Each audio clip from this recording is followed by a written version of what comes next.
How do you reintroduce sex after you're going through betrayal trauma? So the first thing that I would caution is that when you find out about the infidelity, sometimes you want to do something called hysterical bonding that is really used because you want to fix what has been broken, or you're trying to take control of a very uncontrollable situation and you're using sex to fix that situation. And because of this, a lot of women experience guilt and shame, and spiral even deeper. So I always recommend, if you are not comfortable with it, try not to, because you will regret it. And that will just add an extra layer of trauma to what it is that you are experiencing. More sex is not going to fix this issue, because if you are with someone who is a sex or corn addict, or there's been infidelity, this goes way deeper. It's beyond a moral issue, even though it is a moral violation of your trust and the vows that you both had, or the commitment that you both had. If it is a corner sex addiction, there's actually brain rot involved. So again, this goes beyond a moral issue. There has to be work done with a coach or a licensed therapist, or someone like a CSAT that understands the level of addiction that this goes to, and a process for them to recover. I think what's important is for women to feel some type of safety, some type of safe feeling, whereas he is like willing to do the work, he's committing to do the work, he is actually putting steps into place to do the work.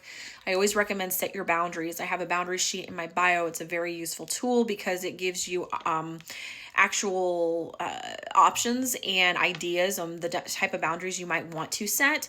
I do a yellow boundary list, which is like, here's some opportunities for you to rebuild trust and intimacy with me.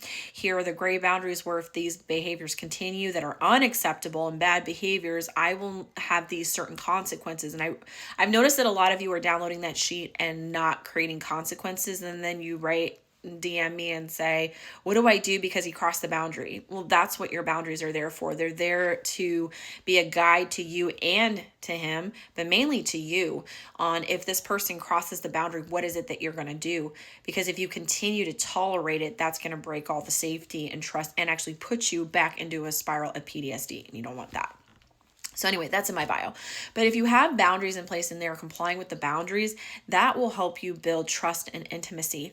Ultimately, with sex, my personal opinion is focus on communication, focus on honesty and vulnerability, and hopefully he is going to do that work. It may take time for him to learn all those things because he's never done it before, ever. Not even as a child. He's never done those things before. He's never processed big emotions. He's probably spiraling in shame. He's having to let go of an addiction that's given him comfort. And then on top of that, he's having to handle your very, very extreme and difficult emotions, and he doesn't know how to handle his own. How can he handle yours? So he has to be doing the work in therapy to learn how to navigate his emotions and navigate yours. He has to learn how to lower his defenses to be a safe place for you. And he has to learn how to identify certain things. So when he's doing that work, that is where trust and intimacy starts to be rebuilt. And I think those are good starting points for you to reintroduce sex back into the relationship, but don't do anything you're not comfortable with. You get to decide this. The thing I would say too is maybe be very discerning about your reasons why, because if your reasons why are to punish that person, that's not good. That's not going to heal your relationship. That's not going to heal your marriage. If the person is actually doing the work and you feel comfortable with it, then I recommend it. If you are single and not married to this person, I do not recommend it at all. I know some of you are going to disagree with me on that opinion, but there is no commitment. There is nothing. There is no guides. There's nothing there to keep preventing him from using you. And the cost, in my opinion, the cost for my body, the cost from a relationship with me is commitment.